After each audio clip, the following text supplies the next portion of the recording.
Good morning, students. Today we will start new chapter, major, extra and intracellular electrolytes. And what are electrolytes?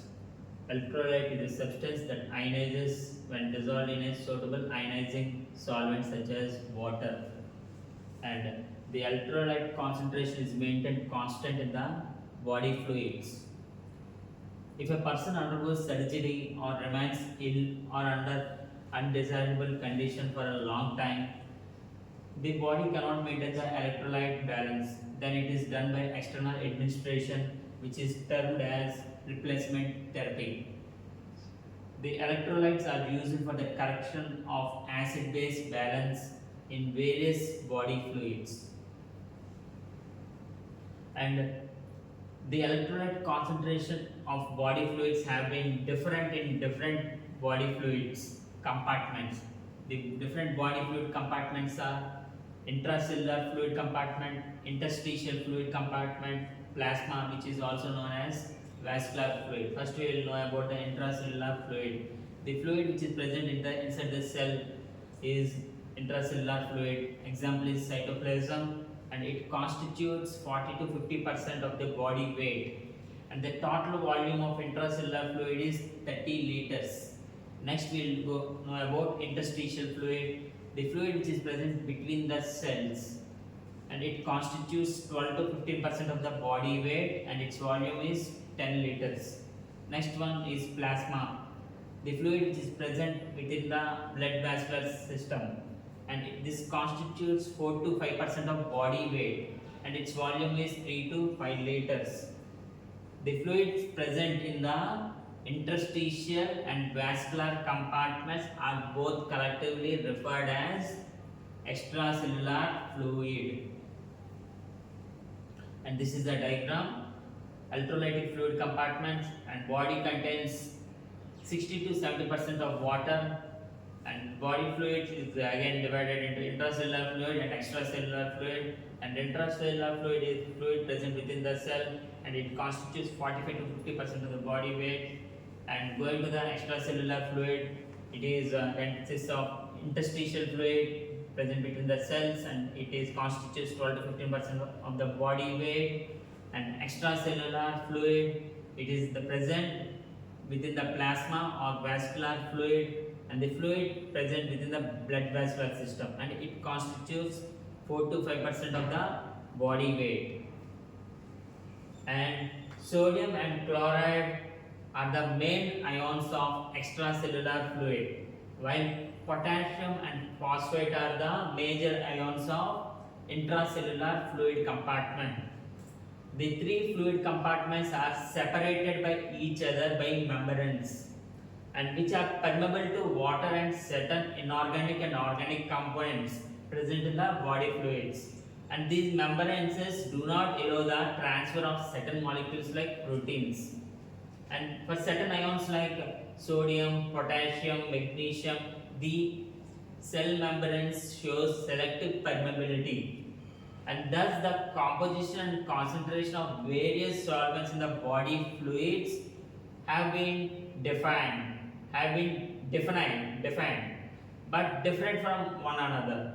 The body fluids are having various inorganic ions such as ionic ions and cations, and the ionic electrolytes are bicarbonate ions, chloride ions, sulfate ions, phosphate ions, whereas cationic electrolytes are sodium ions, potassium ions, calcium ions, and magnesium ions.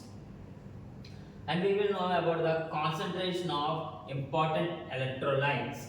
Okay, these are the cationic electrolytes, and these are the anionic electrolytes, and this column is extracellular concentration, and second this column is intracellular concentration, that one is plasma concentrations. So now we will start know about cations. Sodium ions, extracellularly it is 142 milli equivalents per liter, and intracellularly 10, and plasma range it is 135 to 145.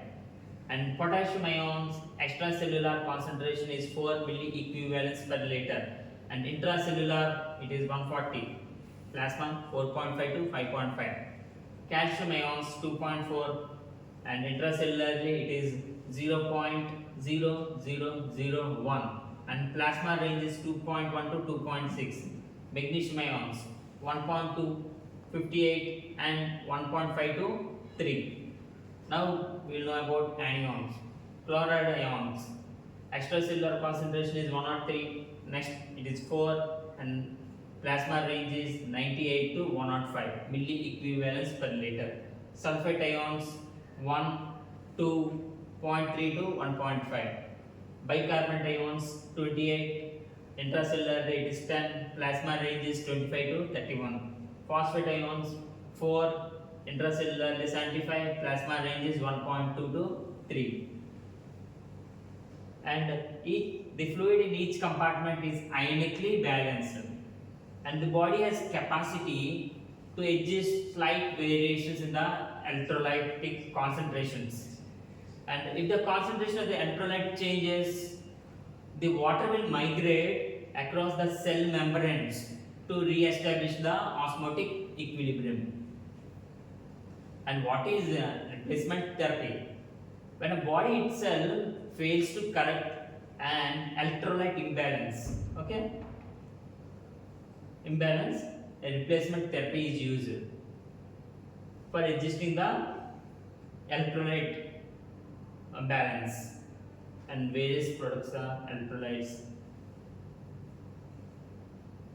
and others. And what is dehydration? It is a state in which the water volume is low in all the three compartments: intracellular, interstitial and plasma fluid. And what is edema? It is a state in which the fluid accumulates in the interstitial space due to the low protein pressure. This is, you can observe, edema. And we will know the physiological role of sodium. It is a majorly present in extracellular fluid compartment, and in plasma range it is 162 to 142 milli equivalents per liter, and the daily requirement is 3 to 5 grams, and the excess quantity of sodium consumed gets excreted in the urine. The sodium levels in the body is controlled by aldosterone, and the food sources are table salt, milk, baking powder, meat and some vegetables. And the functions, it regulates the sodium base, so it regulates acid base equilibrium, and it helps in in osmotic balance of various fluids, and it also plays important role in the permeability of the cell, and it also helps in, sodium also helps in transmission of nerve impulse. And what is hyponatremia? It is a condition which is a low levels of sodium. And what is the reason? The reason is extreme urine loss, diarrhea, kidney damage, vomiting, excessive sweating. And what are the symptoms? The symptoms are muscular weakness, headache, respiratory depression. And what is the treatment? Electrolyte replacement. And what is hypernatremia? The high levels of sodium ions is called hypernatremia.